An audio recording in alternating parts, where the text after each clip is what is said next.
इस आजादी के लिए हजारों गोलियां चल रही, भारत माँ के प्राण में एक एक बूंद पानी के लिए तरस है। कितनों ने जान की बाजी लगाई। इस आजादी तक पहुंचने का रास्ता 23 मार्च से ओर गुजरा है। वही 23 मार्च केवल दिल्ली में भगत सिंह, राजगुरु और सुखदेव को फांसी दे दी। यह आजादी 27 फरवरी की कीमत पर मिली है, तो चंद्रशेखर आजाद ने अल्पकाल में आखिरी गोलियां भी माथे पर उतार दी। यह आजादी 30 अक्टूबर की कुर्बानी का सिला है। लाला लाजपत राय की बुरी हड्डियों को चेन स्पॉट की बेदर्द लाठों में परस परस कर तोड़ दिया था। आंखें भीग रही है ना, तो रोकिए अपनी आंखों को, बोलिए अपनी आंखों से कि आज क्रांति का नहीं, उत्सव का दिन है। आज ढोल के बजाएंगे, तिरंगा लहराकर आजादी का जश्न मनाएंगे। यह हमारी संस्कृति है कि हम भारतीय हैं। इस देश के 140 करोड़ जमीन जिससे एक साथ मिलकर चमक उठेंगे ना, सूरज की चमक भी फीकी पड़ जाएगी। हिंदुस्तान की मिट्टी की बात ही कुछ है। यहाँ बलिदानियों की चिता पर मातम नहीं होता, सिर झुकाने वाले यहाँ पैदा नहीं होते और देश के लिए सर कटाने वाले कम नहीं होते। जिसका यहाँ जन्म हो गया उसका रोम रोम बंधु मातम है। हिंदुत्व का विधान है कि गोली से मरने में एक फौज की शान है, लेकिन किसी ने हमारी स्पीड पर उंगली उठा दी तो हमने दुनिया की सबसे तेज मिसाइल ब्रह्मोस बना।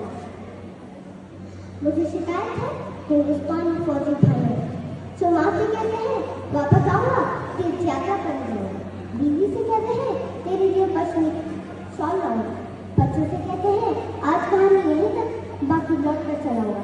पर जब दुश्मन का टैंक सरहद पार कर जाता है, उन्हें कोई वादा याद नहीं आता।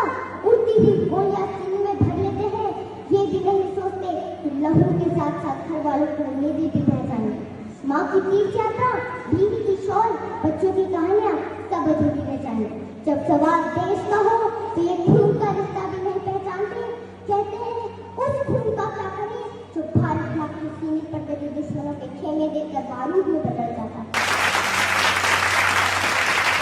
आजादी के बाद भारत ने विकास के हर क्षेत्र को छुआ है। टिमटिमाने और घुसने के दिन गए, अब तो चमकने और दहकने की तैयारी है। नोट करके रख लो, 19वीं सदी ब्रिटेन की थी, 20वीं अमेरिका की और 21वीं हमारी थी। पहलगाम में हुआ आतंकी हमला यह बताता है कि आजाद भारत में आतंकवाद से दिखाया गया है, परंतु हमारे देश के प्रधानमंत्री माननीय श्री नरेंद्र मोदी जी के कुशल नेतृत्व एवं फौजी भाइयों ने अमृतसर से दूसरे मुंह तोड़ जवाब मिला है। आज इस मंच से मैं यही कहूंगी कि दुनिया को मैं भारत का यश गान सुनाया है हमने, दुनिया को मैं भारत का यश गान सुनाया है हमने, दुश्मन के घर घुसकर जश्न मनाया है हमने, धर्म पूछ कर बहनों का सिंदूर मिटाया था तुमने, उसी चुटकी भर सिंदूर को बारूद बनाया है हमने, उसी चुटकी भर सिंदूर को बारूद बनाया है।